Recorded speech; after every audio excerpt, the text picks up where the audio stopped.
Welcome to the last wrap-up of 2021.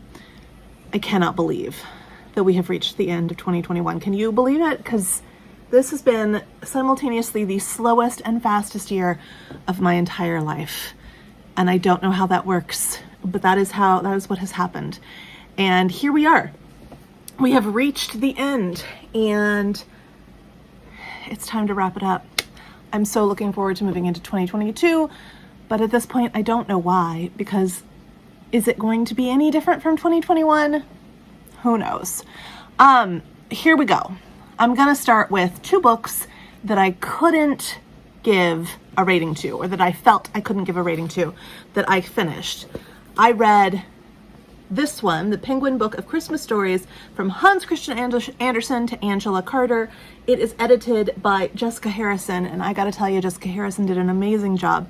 There are so many stories in here that I did not know, was not aware of, by a very vast array of authors, styles of writing, eras of writing. Really great. Loved some of the stories, found some of them perplexing. Very perplexing. People write weird stuff about Christmas. Overall, really loved this. Highly recommend. Definitely will be considering giving this as a gift to people next year. It's a great book. It's a great book. The other one I got for Christmas, and read it in one sitting. This is The Wisdom of Call the Midwife, Words of Inspiration from the Sisters and Midwives of Nonnatus House. Now, this is for the lover of the series.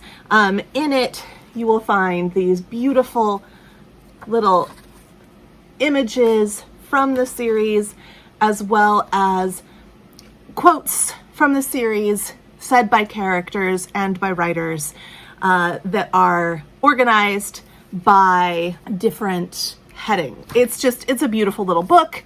It is definitely a kind of book that you want to dip in and out of, and definitely like a nostalgia sort of instigator. Just really adored it. Did not feel that it could be given a star rating based on what it is. It's a great gift book for anyone who loves the show. I have no 1-star reads because I DNF'd anything in December that wasn't going to be a great read for me. So I also have no 2-star reads because, again, I DNF'd anything in December that wasn't going to be a great read for me. So I start with 2 3-star reads. One is a book that I got from my library. I'll put a picture of it here. This is Empress of Salt and Sorrow. and I'm giving this a 3-star. It's a novella. I think I'm late to the game on this one. I think a lot of people have already read it, and it was fine. It was absolutely beautiful writing, but I felt like the actual story was almost non-existent. I understood what was happening. I understood the plot. I understood the characters. I understood all the innuendo, but I don't understand why people love it so much. So people just kind of went crazy for it, and I am not on that train. I gave it 3 stars because the writing is beautiful, but like I say in my review, it felt kind of like a smokescreen for a lack of actual content. My next book that was a 3-star is one that was recommended to me by the librarians, and that's The Right Sort of Man, and I really did enjoy this. It is about two women who are partners in ownership of a marriage bureau in London. I was so excited to read this because I had just in November finished reading a nonfiction book about the marriage bureau in London. And the women in this story, I think they're based on those women, but they're not like them really at all, I don't think. There's great character development in this. The actual whodunit part of the mystery, I didn't guess. I didn't try very hard though. I just kind of went along for the ride. It was very kind of film noir-ish sort of feeling, with hints of lightheartedness and humor. So the tone of it felt a little bit weird to me. I am curious to continue the series. I do not feel like, I could be wrong, but I do not feel like these have reread potential. So all of that added up together, I just decided to give this an average rating, even though my experience with it was very positive. I just think that probably I won't reread them. I will continue to read them. I'll get them from my library though, or maybe on audiobook from my library, just so I know what happens, because I am invested. I do want to know about these two women's lives. The mystery is just kind of a vehicle for exploring these two women's lives. The mystery is kind of takes second seat, and I'm good with that. I prefer that, I think. I like that. I want good character development. I want to fall in love with the characters. That's what's going to keep bringing me back. Enjoyed this, but also I feel like it has limitations as well. So that is The Right Sort of Man by Alison Montclair. I would say from the librarians, as a feel-good read, this was a success. Well done, librarians. Now I have a stack of 4-star reads. One of them, the one that's right on top, was one of my Christmas potential reads, and that is Angelica Circle's High Rising. I think maybe I just was not in the mood for it, although I did finish it. It is laugh out loud worthy. It is very character driven. It's very slice of life. It's very highly readable, but at the same time, it bored me. I don't know what it was. It sparkled and was dull all at the same time. I'm not done with Angelica Circle. I don't think I'd like to try again. I may even like to try this book again at a different time. I'm not sure. But I did give it 4 stars because I do think the writing was spectacular. The characters were fun. The situations were funny. But also, I never looked forward to picking it up. I made myself pick it up each time I picked it up. Even though I wanted to know what happened, I wanted to skim. Maybe it's the pace. Maybe it's the pacing was way too slow. I don't know. But it was okay. I do recommend it. It was humorous, and I feel like it deserves 4 stars. But also, it bored me. I don't know. How can you be bored while laughing out loud? Read this book and find out. Next, I have a book that was a carryover from November that I gave 4 stars to, and that is Praying with Jane Eyre, Reflections of Reading as a Sacred Practice by Vanessa Zoltan. If you've watched my TBR for 2022, for January of 2022, you will know that this has helped to inspire, it's contributed to an inspiration for me to read Anne of Green Gables every month for 12 months in 2022, even though that is not what she does at all. That is how I am going to apply and experiment with this idea of reflections on reading a sacred literature. So I'm excited to do that. I do recommend that book, although, as I say in my review, ultimately it is just a memoir told through the lens of the books that have influenced Sultan. And I do believe that there are other memoirists who have done that better. And I list them for you in my review. So head to Goodreads, head to Instagram, find that review, and you can see the kind of book that it is based on my review. This was another carryover from November for me. This was A Season for Second Chances by Jenny Bayliss. This started out as a 5-star read for me, and then I feel like it needed to lose about 150 pages. It just kept going and going and going and going. It didn't want to end, and I wanted it to end. And in the end, how many times can I say end? But in the end, I skimmed like the last 150 pages. Also, I am not a fan of these small chapters, like the 1 and 2 page chapters. And ultimately, there are 87 chapters in this book. No. Another slice of life, very similar in tone and feeling to the Angelica Circle, was Mrs. Pringle, a Fairyker by Miss Reed, although I didn't feel bored with this one. But I also didn't feel safe with this one, because it was written in a time when we used different kinds of words to describe people's physical and mental experiences.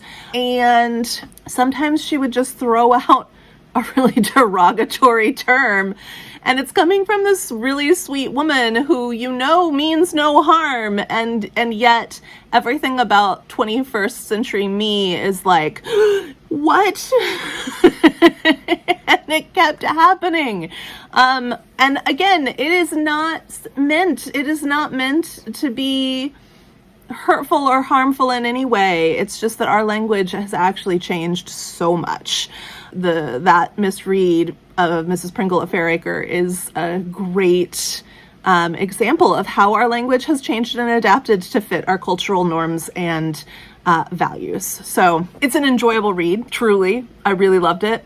Also, really didn't feel safe while reading it, because I never knew when it was going to come. Yeah. Again, it's not meant to be derogatory in any way. You can feel it. You can feel that it's just vocabulary. But it was still shocking to me. And I'm usually extremely good about not placing 21st century expectations on 20th, 18th, 19th, 17th century authors. I like to read within the context of their time, and I did that. I did. But it was still really shocking to me. So yeah, I enjoyed it. I recommend it. I would be willing to read more must-read books in the future, but just know that going into it, that the vocabulary is very different. I read Henry the Queen's Corgi, which I don't know what possessed me to purchase this book, and I got it used. It was a library copy from, what library? Baltimore County Public Library. I must have gotten it on Better World Books. But I am so glad that I got this and that I picked it up. I kind of picked it up in a scoffing way, but look at it getting 4 stars. It was so great. This is a super fun, really warm, laugh out loud, awe sort of moment book about a dog who gets separated from his family in London and ends up getting herded into the Queen's retinue of corgis. And so he's like Henry, house dog, suddenly royal dog, and the Queen is away, and so can't say, this is not the new dog that you think it is. And the people who are taking care of the dogs are also new. And so Henry narrates over half of the book, and the other narrators are people in Henry's family who are looking for him. And so there's human stories going on and there's dog stories going on, and Henry has his paw in both worlds. And it's delightful. It is genuinely delightful. I adored it, and I will reread this in the future. Who knew I am totally shocked and awed, but I absolutely loved Henry the Queen's Corgi by Georgie Crawley. Super great Christmas read. Then I gave 4 stars to Yours Cheerfully by A.J. Pierce. A rollover from maybe 4 different TBR piles. I kept picking it up, starting to read it, and just not being pulled into it. But I knew that I loved Dear Mrs. Byrd so much, which I read in the summertime, and I listened to it on audio while I was unpacking this new apartment. Loved it. Absolutely adored it. This one, start to finish, struggle for me. Just no longer cared. I did give it 4 stars because objectively, I do think it is the same writing style. It's the same kind of endearing storyline. It's the same sense of humor. Objectively, I think it is a very similar book to the one that I loved. Makes me curious about whether or not I would still enjoy Dear Mrs. Byrd, or if that was just a good hit for that moment. I don't know. But I gave it 4 stars because objectively I do believe it is a great book. For me, though, the reading experience was meh, a gigantic stack of 5-star reads. And again, this is because I did not take any time with anything that I thought was going to be a 2 or a 1-star read. I DNF'd like nobody's business. And also unhauled. If I picked it up and for any reason at any moment thought, no, I just got rid of it. Little free libraries, you're welcome. I just finished this one today. The Invisible Life of Addie LaRue. Second read for me. First read it in November of 2020, according to Goodreads. And I gave it 3 stars. And I remember that. And I remember being really disappointed in it. For whatever reason, I got this like overwhelming desire to reread it. And right now, and I did. And I gave it 5 stars this time. Loved it. I actually just was actually just like annotating like crazy and fell really deeply in love with the craft of it. I just think it's brilliant. And I didn't the first time I read it. We are capricious things, readers. The librarians recommended Be Frank With Me as one of my feel-good reads. And to be honest, I really didn't want to pick this up. And it was the last librarian option that I picked up. This was the one that I thought that I would enjoy the absolute least. 5 stars. Loved it. Totally think that it's like what I've come to see this year as my kind of book. It's got some darkness, but ultimately it is light, it is big-hearted, it is warm, it is about relationships, it's about personal growth. It's not a perfect book by any means. The writing, the dialogue in particular feels really kind of weird. I'll just say weird. Overall, the feeling of the book was perfect for me. I picked up this one because after I did my birthday book haul, I said I've read almost all of the books that I got from my 2020 birthday book haul, except for some middle grades and some fantasy. And this is one of the ones that I got for my birthday for myself in 2020 that I hadn't read yet. It was a middle grade. I just thought, okay, I'll just read 1 or 2 from off of that stack. And so I picked this one up. Oh my goodness, it's been sleeping on my shelf for such a long time. It's so good. I did not realize it's the second in a series. By the way, this is The Girl with the Dragon Heart by Stephanie Burgess. I did not realize that it was the second in a series, but it didn't matter that it was the second in a series. I will read the first and the third, which are out. It might just be a trilogy. I'd be happy if it went on forever. Stephanie Burgess's writing is fresh and funny and a little age appropriate, but a little irreverent also. I really loved it. The writing reminded me a lot of The Tragical Tale of Bertie Bloom, which I also loved when I read for middle grade March. This has chocolate factories and dragons and a feisty female narrator and princesses and battles and adventures. It's just splendid. It's splendid, and it was perfect for the holiday season. It's not a Christmassy book, but it had that kind of magical feeling that you want from a holiday story. Really loved this. Didn't know I was going to really love it. So glad that I got it. So glad that I read it. 5 stars. My sister's been on me to read this one, and I've kind of been avoiding it. Matt Haig and I are kind of sometimes on speaking terms and sometimes not. I loved this. I'm glad that my sister asked me to read it. I loved it. I don't think I need to say too much about it. I think most people have already read it. But if you are like me and you're on the fence about whether or not you should give this book a try because it's hyped, or because you don't gel with Matt Haig, or because you don't think that the storyline will be something that is of interest to you, I just ask you to give it a chance. Go into it thinking of it like a fable or a fairy tale, not a novel. And I think that'll make all the difference for you. I really loved this book. This is one that I pre-ordered and then avoided reading because it's very similar to another romance novel that I had already read and loved. So I read One to Watch by something London and loved that book. I read that in the summer of 2020. And then this one came out and I pre-ordered it because it's Julie Murphy and it's Cinderella. It's If the Shoe Fits. But I didn't feel like reading it because I felt like I'd already read it because I'd read One to Watch.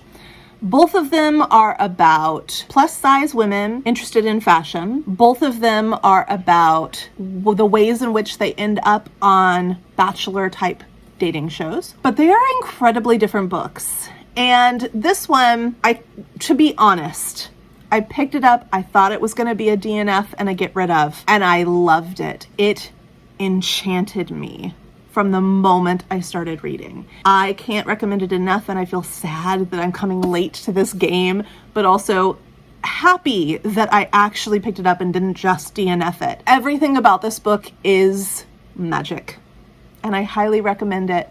If you have any interest at all in Julie Murphy's writing, in Cinderella retellings, in romance, I highly recommend this. It was lovely and it is safe for work. Just a fun experience. Super fun.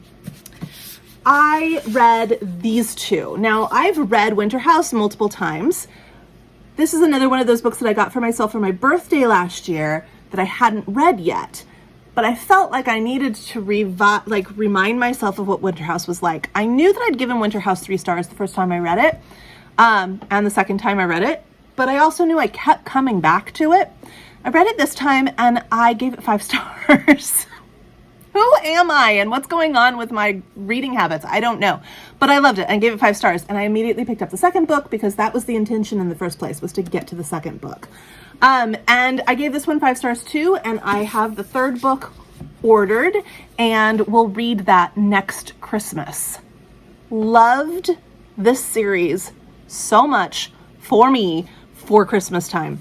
Also, if you're not familiar with the artistry of Chloe Bristol, she's done such a fanciful job with these books.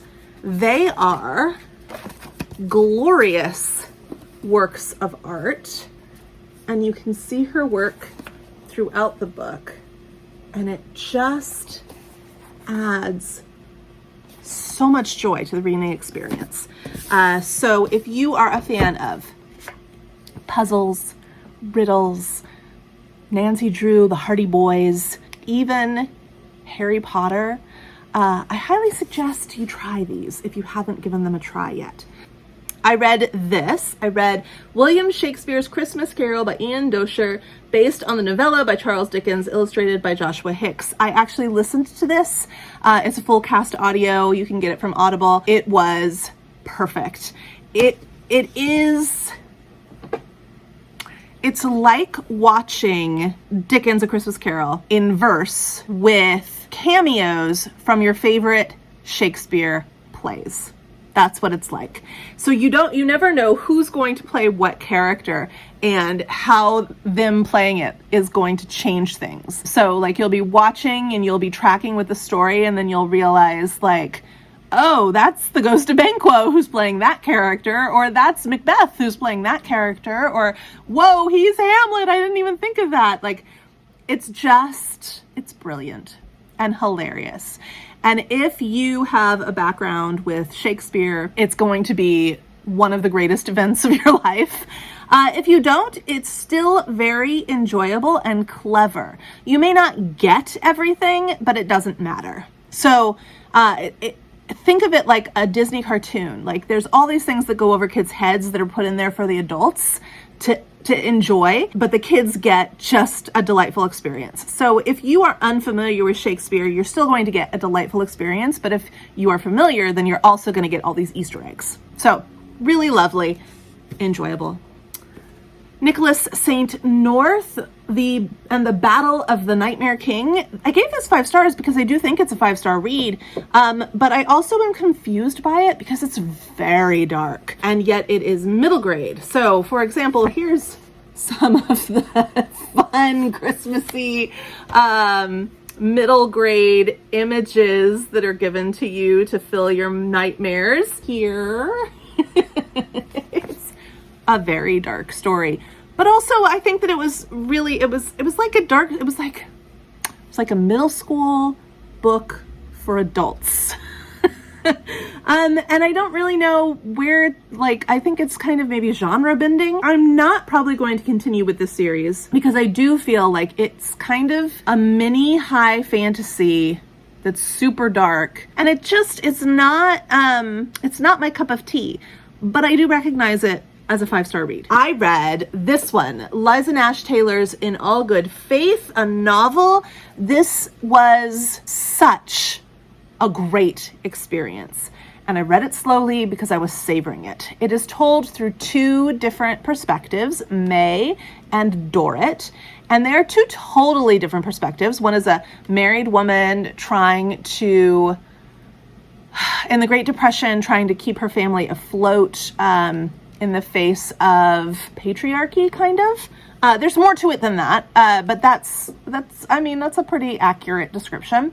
And the other is Dorrit, who is the daughter, she's a teenager, she's the daughter of Christian Science parents in Boston. She's got an older brother, her mother has just died, and again, it's the Depression, and so things are hard. It's these 2 stories, and for the longest time, they don't intersect.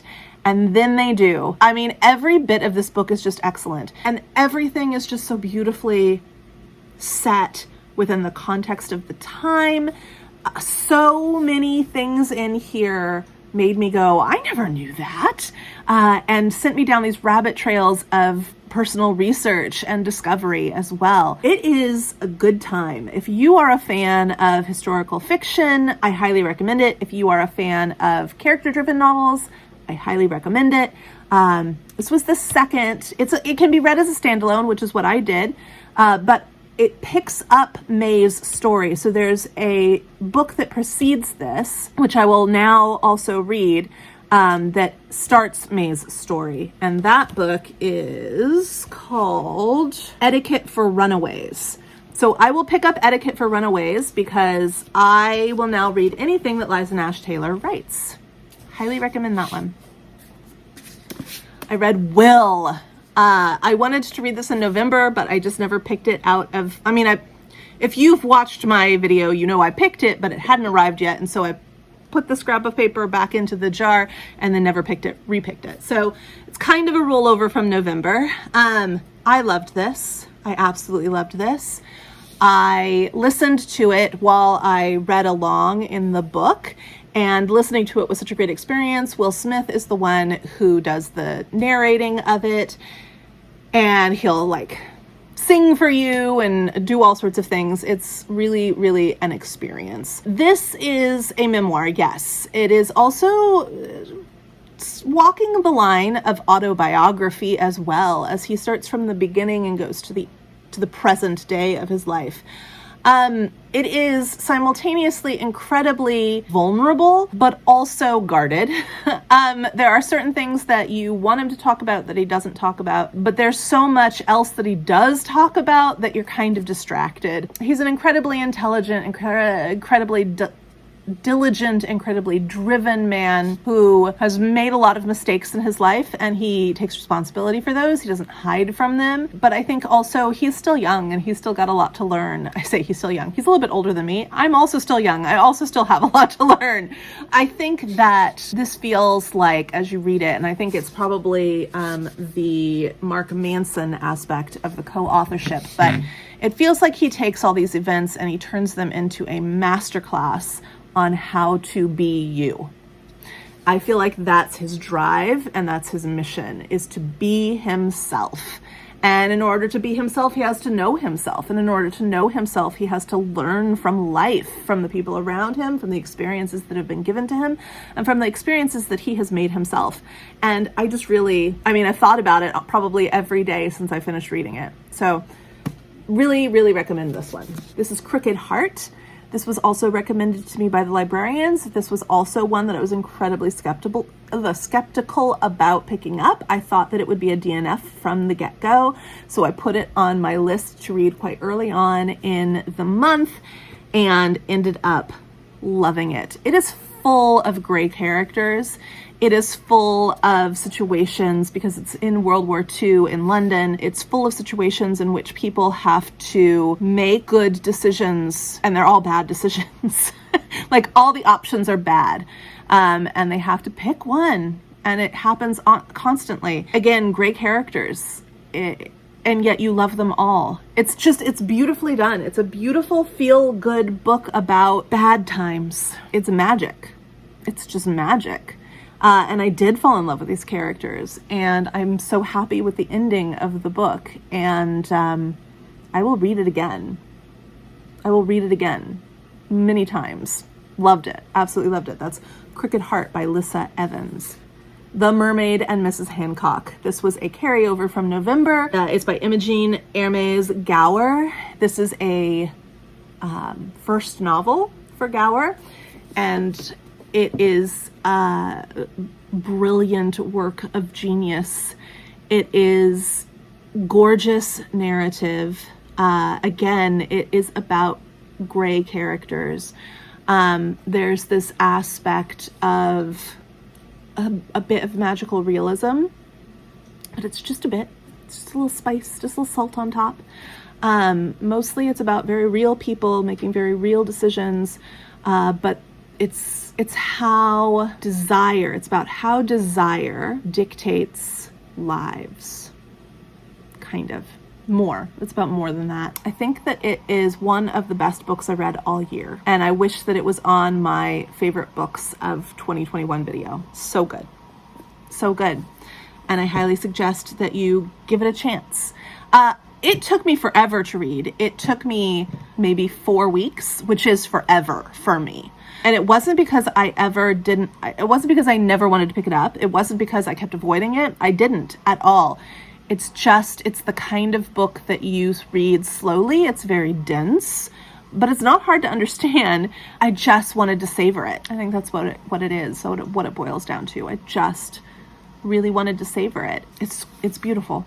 It's just a beautiful, beautiful book. Oh, I think that I forgot to mention a 4-star read. I did forget to mention a 4-star read that was a audiobook only. I'll put that right here.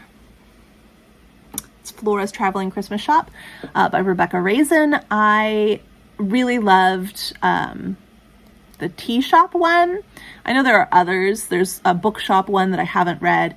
Or Rosie's Traveling Tea Shop, that one. I really enjoyed that one. And so I've picked up several Rebecca Raisins since, and they've all kind of fallen flat. I saw the opportunity to get this one, Flora's Traveling Christmas Shop, on audio, so I just grabbed it. I didn't know if I was going to listen to it or not this year, but I did, and I really enjoyed it quite a lot. I gave it 4 stars. It's just a Christmas read. It's a nice, gentle love story with a strong main character who, it was like any kind of Hallmark movie. Like, things are great, they go bad, rebuild. And that's what it was. And it was beautiful and lovely and funny and light and heartwarming. So 4 to 5 stars for Rebecca Raisin's Flora's Traveling Christmas Shop. Now that concludes my wrap up for 2021. Yeah. Thanks for watching. Thanks for being here. Some of you all year, some of you joined last year. Looking forward to moving forward into 2022 with you. Don't forget about Bean's Big Book Bash. That is happening. Look on the first Friday of January. Look on my Instagram for the first prompt for a visual discussion prompt there for the first 30 chapters of the book. And have a safe and happy New Year, friends. And I will see you again real soon. Bye.